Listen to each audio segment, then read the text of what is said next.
স্থানীয় বাংলা সংবাদ। আসসালামু আলাইকুম। বাংলাদেশ বেতার, রাজশাহী। স্থানীয় সংবাদ পড়ছি মোহাম্মদ শহীদুল হক সোহেল। রাজশাহী সিটি কর্পোরেশন এলাকায় আগামী 20 এপ্রিল হতে হামরুবেলা টিকাদান ক্যাম্পেইন 2026 অনুষ্ঠিত হবে। এ উপলক্ষে আজ সকালে নগর ভবনের সিটি হলরুমে আয়োজিত AEFI সার্ভিলেন্স ওরিয়েন্টেশনে প্রধান অতিথি ছিলেন রাজশাহী সিটি কর্পোরেশনের প্রশাসক মোহাম্মদ মাহফুজুর রহমান রিটন। প্রধান অতিথির বক্তব্যে রাজশাহী সিটি কর্পোরেশনের প্রশাসক বলেন, প্রধানমন্ত্রী তারেক রহমানের নেতৃত্বাধীন বর্তমান সরকার স্বাস্থ্য ক্ষেত্রে গুরুত্ব দিয়েছে। সারা দেশে আগামী 20 এপ্রিল হতে হামরুবেলা টিকাদান ক্যাম্পেইন অনুষ্ঠিত হবে। এই টিকাদান ক্যাম্পেইন কর্মসূচি সঠিকভাবে বাস্তবায়নে সকলকে ভূমিকা রাখতে হবে। একজন শিশুও যেন এই ক্যাম্পেইনের বাইরে না থাকে সে বিষয়টি নিশ্চিত করতে হবে। কর্পোরেশনের প্রধান নির্বাহী কর্মকর্তা মোহাম্মদ রেজাউল করিমের সভাপতিত্বে ওরিয়েন্টেশনে বক্তব্য রাখেন রাজশাহী সিটি কর্পোরেশনের প্রধান স্বাস্থ্য কর্মকর্তা ডাক্তার FAM আঞ্জুমানারা বেগম। এ সময় বিশ্ব স্বাস্থ্য সংস্থার SIMO ডাক্তার ফারহানা উপস্থিত ছিলেন। ওরিয়েন্টেশনে রাজশাহী মেডিকেল কলেজ হাসপাতালের ডাক্তার, নার্স সহ বেসরকারি হাসপাতালের ডাক্তার ও নার্সগণ অংশ নেন। এদিকে রাজশাহী মেডিকেল কলেজ হাসপাতালে হামের উপসর্গ নিয়ে গত 24 ঘণ্টায় আরও 24 জন শিশু ভর্তি হয়েছে। সুস্থ হওয়ায় এই সময়ের মধ্যে হাসপাতাল থেকে ছাড়পত্র দেওয়া হয়েছে 10 জনকে। হাসপাতালের মুখপাত্র ডাক্তার শঙ্করকে বিশ্বাস এ তথ্য জানিয়েছেন।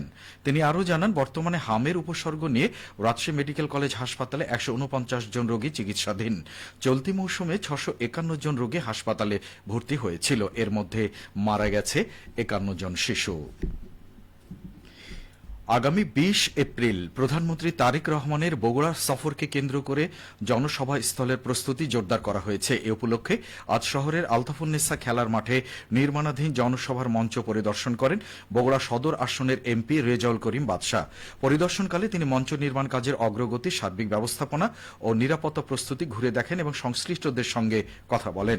নির্ধারিত সময়ের মধ্যে কাজ শেষ করার পাশাপাশি জনসভা সুষ্ঠুভাবে সম্পন্ন করতে প্রয়োজনীয় নির্দেশনা প্রদান করেন তিনি। পরিদর্শনকালে বগুড়া জেলা পরিষদের প্রশাসক AKM আহসানুল তৈয়ব জাকির সহ স্থানীয় রাজনৈতিক নেতাকর্মী ও সংশ্লিষ্ট ব্যক্তিরা উপস্থিত ছিলেন।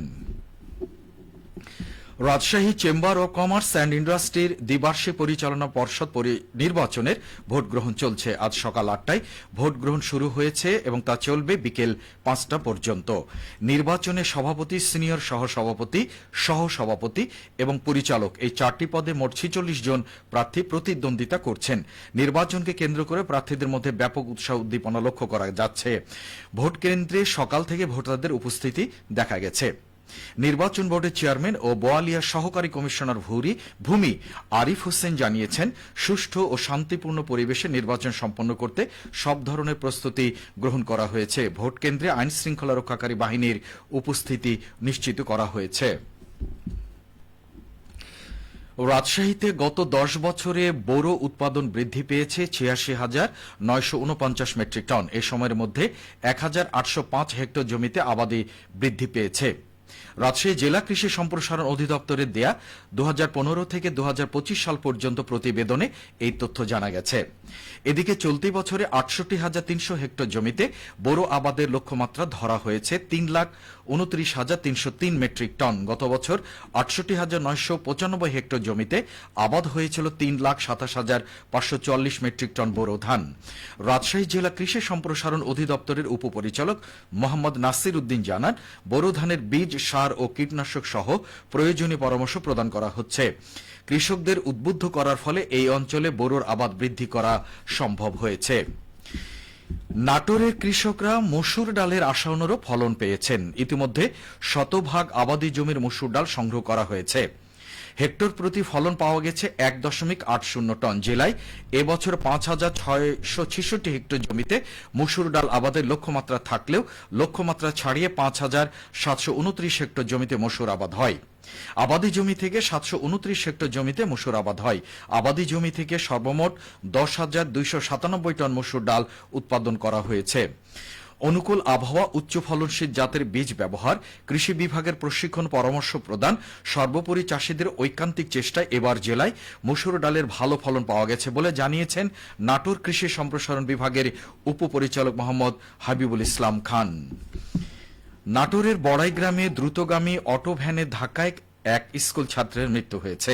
আজ উপজেলার জোনাইল ইউনিয়নের দিঘইর মোড়ে জোনাইল রাজাপুর সড়কে এই দুর্ঘটনা ঘটে।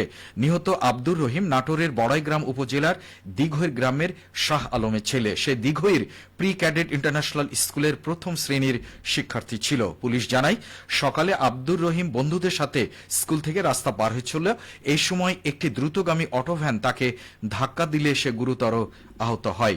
তাকে উদ্ধার করে দ্রুত স্থানীয় চিকিৎসকের কাছে নিয়ে গেলে তিনি তাকে মৃত বলে ঘোষণা করেন। সবশেষে আবহাওয়া। আজ দুপুর দুটোয় রাজশাহীতে তাপমাত্রা ছিল 35.7 ডিগ্রি সেলসিয়াস। এ সময় বাতাসে আপেক্ষিক আর্দ্রতার পরিমাণ ছিল 50%। রাজশাহী ও তার পার্শ্ববর্তী এলাকায় আজ সূর্য অস্ত যাবে সন্ধে 6:28। সংবাদ শেষ হলো। আমাদের পরবর্তী স্থানীয় সংবাদ শুনবেন বিকেল 4টায়।